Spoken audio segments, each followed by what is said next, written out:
আসসালামু আলাইকুম ওয়ারাহমাতুল্লাহি ওয়াবারাকাতুহু। আপনি কি কখনো ভেবেছেন মহাকাশ ভ্রমণ কেমন হতে পারে? আজকের যুগে মানুষ রকেটে চড়ে মহাকাশে যায়, মাসের পর মাস প্রস্তুতি নেয়। কিন্তু আজ থেকে প্রায় ১৪০০ বছর আগে এক রাতে আল্লাহ তাআলা তার প্রিয় রাসূল সাল্লাল্লাহু আলাইহি ওয়াসাল্লামকে এমন এক অলৌকিক ভ্রমণে নিয়ে গিয়েছিলেন যা মানব ইতিহাসের সবচেয়ে বিস্ময়কর ঘটনা। এটি ছিল মেরাজের রাত, যেই রাতে নবীজি সাল্লাল্লাহু আলাইহি ওয়াসাল্লাম মক্কা থেকে বাইতুল মুকাদ্দাস, সেখান থেকে ৭ আসমান পেরিয়ে আরশে আজিম পর্যন্ত গিয়েছিলেন, আল্লাহর সাথে কথা বলেছিলেন, পেয়েছিলেন ৫ ওয়াক্ত নামাজের হুকুম। আজকের ভিডিওতে আমরা জানব মিরাজের সম্পূর্ণ ঘটনা, এর পেছনের শিক্ষা এবং আমাদের জীবনে এর প্রভাব। তবে মূল আলোচনায় যাওয়ার আগে একটি ছোট্ট অনুরোধ। আপনি যদি ইসলামিক জ্ঞান নিয়ে নিয়মিত ভিডিও দেখতে চান, তাহলে এখনই সাবস্ক্রাইব করুন আমাদের চ্যানেলটি।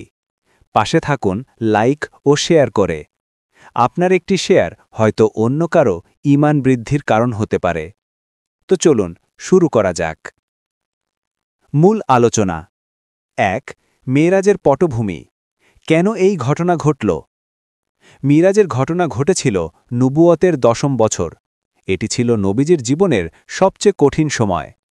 তার প্রিয় স্ত্রী হজরত খাদিজা রাদিয়াল্লাহু আনহু এবং চাচা আবু তালিব একই বছর ইন্তেকাল করেছেন। যাদের ওপর তিনি ভরসা করতেন তারা আর নেই। মক্কার কাফিররা তাকে অত্যাচার করছে প্রতিদিন। তায়েফে গিয়ে ইসলামের দাওয়াত দিলেন, সেখানে তাকে পাথর মেরে রক্তাক্ত করা হল। তিনি একা, নিঃসঙ্গ, মানসিকভাবে ভেঙে পড়ছেন। আপনি হয়তো কখনো এমন সময় পেরিয়েছেন যখন মনে হয়েছে সব কিছু শেষ, কেউ পাশে নেই, জীবনে শুধু অন্ধকার। ঠিক এমন মুহূর্তে আল্লাহ তাআলা নবীজিকে সান্ত্বনা দিতে, তাকে সম্মানিত করতে এবং তার মর্যাদা বুঝাতে এই অলৌকিক ভ্রমণের ব্যবস্থা করলেন। দলিল। আল্লাহ তাআলা বলেন, পবিত্র ও মহিমাময় তিনি, যিনি তার বান্দাকে রাতের কিছু অংশে ভ্রমণ করিয়েছেন মসজিদুল হারাম থেকে মসজিদুল আকসা পর্যন্ত, যার চারপাশ আমি বরকতময় করেছি, তাকে আমার নিদর্শন দেখানোর জন্য। সূরা বনী ইসরাঈল আয়াত ১। ২. ইসরা, মক্কা থেকে বাইতুল মুকাদ্দাস। মিরাজের রাতে নবীজি সাল্লাল্লাহু আলাইহি ওয়াসাল্লাম কাবা শরীফের হাতিমে শুয়ে বিশ্রাম নিচ্ছিলেন। হঠাৎ হজরত জিব্রাইল এলেন। তার সাথে ছিল বুরাক নামের এক অদ্ভুত বাহন। এটি ঘোড়ার চেয়ে ছোট, খচ্চরের চেয়ে বড়, সাদা রঙের, অত্যন্ত দ্রুতগামী। এক লাফে দৃষ্টিসীমার শেষ প্রান্তে পৌঁছে যেত। নবীজি বুরাকে চড়ে বসলেন। জিব্রাইল আলাইহিসসালাম তাকে নিয়ে চললেন বাইতুল মুকাদ্দাস বা আজকের জেরুজালেমের দিকে। এই ভ্রমণটি ছিল দ্রুততম। মাত্র কয়েক মুহূর্তেই তারা পৌঁছে গেলেন। হাদিস থেকে দলিল। হজরত আনাস রাদিয়াল্লাহু আনহু থেকে বর্ণিত, রাসূলুল্লাহ বলেন, আমার কাছে বুরাক আনা হল, যা সাদা রঙের, লম্বা, 4 পায়ের একটি বাহন। সে তার পা রাখত দৃষ্টিসীমার শেষ প্রান্তে। সহিহ বুখারী হাদিস নম্বর 3887। বাইতুল মুকাদ্দাসে পৌঁছে নবীজি সাল্লাল্লাহু আলাইহি ওয়াসাল্লাম সকল নবী রাসূলদের সাথে দেখা করলেন। সেখানে তিনি তাদের ইমামতি করে 2 রাকাত নামাজ পড়লেন। হজরত ইব্রাহিম আলাইহিস সালাম, মুসা আলাইহিস সালাম, ঈসা আলাইহিস সালাম সহ সকল নবীগণ তার পেছনে দাঁড়ালেন। কল্পনা করুন, আপনি একটি মিটিংয়ে আছেন আর সেখানে সকল মহান ব্যক্তিত্ব উপস্থিত, কিন্তু লিডার হিসেবে সবাই আপনাকে সামনে দাঁড় করাচ্ছে। ঠিক এমনই ছিল সেই মুহূর্ত। আল্লাহ তাআলা নবীজিকে সর্বশ্রেষ্ঠ নবীর মর্যাদা প্রদান করলেন। ৩. মিরাজ, 7 আসমানের ভ্রমণ। বাইতুল মুকাদ্দাস থেকে শুরু হল আসল মিরাজ, আসমানের দিকে ঊর্ধ্বগমন। প্রথম আসমান। জিব্রাহিম প্রথম আসমানের দরজায় কড়া নাড়লেন। ফেরেশতারা জিজ্ঞেস করলেন, কে? জিব্রাইল বললেন, জিব্রাইল। আপনার সাথে কে? মুহাম্মদ সাল্লাল্লাহু আলাইহি ওয়াসাল্লাম। তাকে কি আহ্বান করা হয়েছে? হ্যাঁ। দরজা খুলে গেল। সেখানে নবীজি দেখলেন হজরত আদম আলাইহি ওয়াসাল্লামকে। তিনি হাসলেন এবং বললেন, হে মেক্কার পুত্র ও নেককার নবী, স্বাগতম। দ্বিতীয় আসমান। এখানে তিনি দেখলেন হজরত ঈসা আলাইহিওয়াসাল্লাম এবং হজরত ইয়াহিয়া আলাইহিওয়াসাল্লামকে। তৃতীয় আসমান, এখানে হজরত ইউসুফ আলাইহিওয়াসাল্লামের সাথে দেখা হল, যাকে সৌন্দর্যের অর্ধেক দেওয়া হয়েছিল। চতুর্থ আসমান, এখানে হজরত ইদ্রিস আলাইহিওয়াসাল্লাম ছিলেন। পঞ্চম আসমান, এখানে হজরত হারুন আলাইহিওয়াসাল্লামের সাথে সাক্ষাৎ হল। ষষ্ঠ আসমান, এখানে হজরত মুসা আলাইহিওয়াসাল্লামের সাথে দেখা হল। তিনি নবীজিকে দেখে কাঁদতে লাগলেন। ফেরেশতারা জিজ্ঞেস করলেন, আপনি কাঁদছেন কেন? মুসা আলাইহিওয়াসাল্লাম বললেন, আমার পরে এই যুবক নবী এসেছেন, অথচ তার উম্মতের জান্নাতে প্রবেশকারীর সংখ্যা আমার উম্মতের চেয়ে বেশি হবে। সাত আসমান, এখানে ছিলেন হজরত ইব্রাহিম আলাইহিওয়াসাল্লাম। তিনি বাইতুল মামুরের সাথে হেলান দুয়ে দাঁড়িয়েছিলেন, যেখানে প্রতিদিন ৭০,০০০ ফেরেশতা ইবাদাত করেন এবং আর কখনও ফিরে আসেন না। হাদিস দলিল, এই পুরো ভ্রমণের বর্ণনা এসেছে সহি বুখারী এবং সহি মুসলিমে। হাদিস নং বুখারী ৩২০৭, মুসলিম ১৬৪। ৪.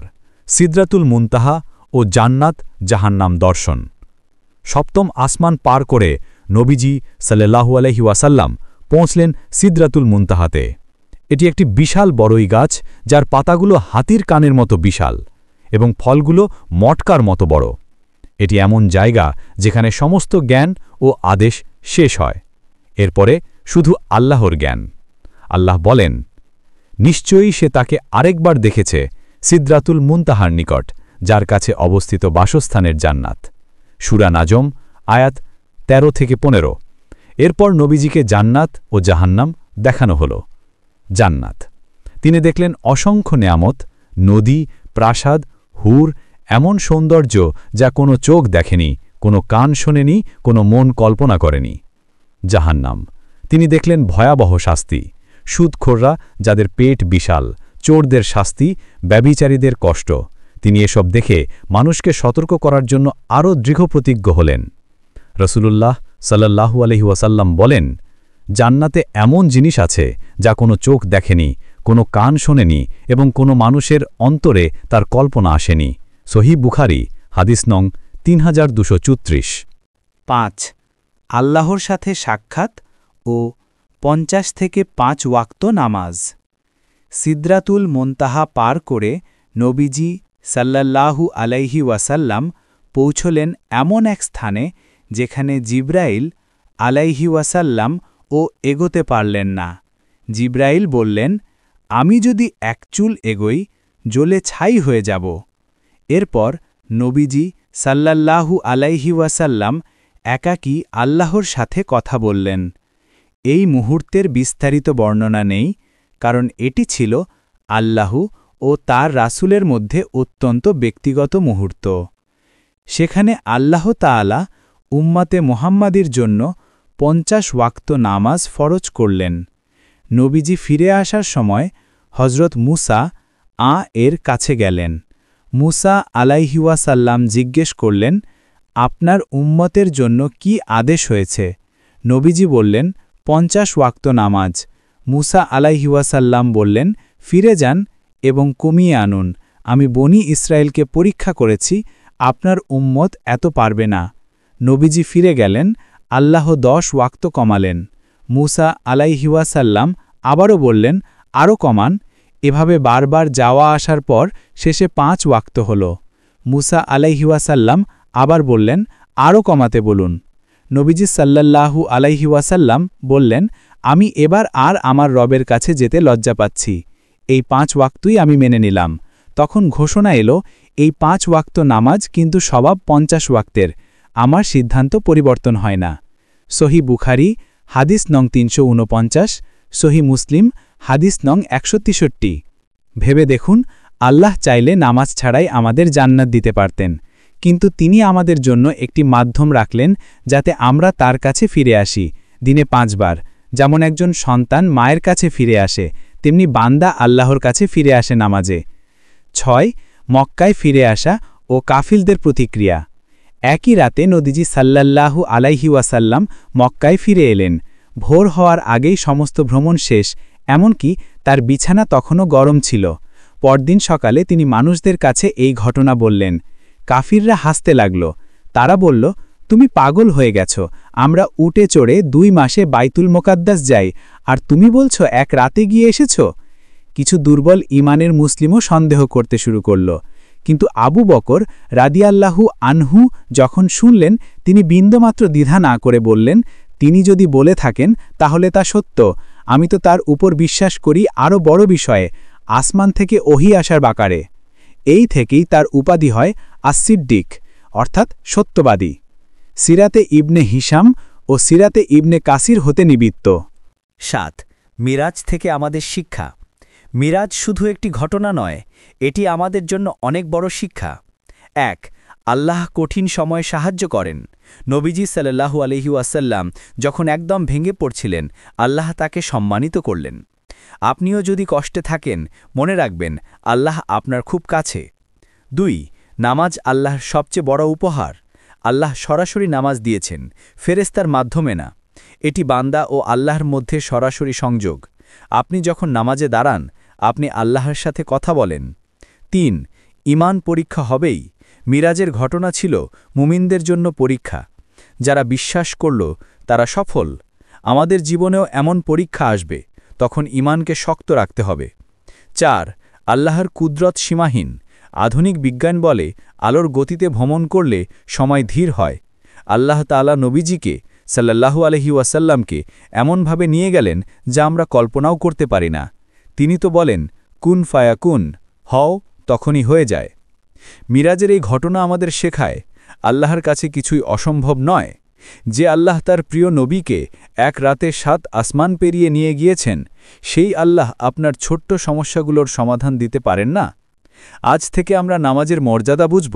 প্রতিটি নামাজে মনে করব, এটি আল্লাহর সাথে আমার সরাসরি মিলনের সময়। আল্লাহ আমাদের সবাইকে নামাজি বানান এবং নবীজির শাফাত নাসিব করুন। আমিন। ভিডিওটি ভালো লাগলে লাইক করুন, শেয়ার করুন এবং চ্যানেল সাবস্ক্রাইব করে পাশে থাকুন। জাযাকাল্লাহ।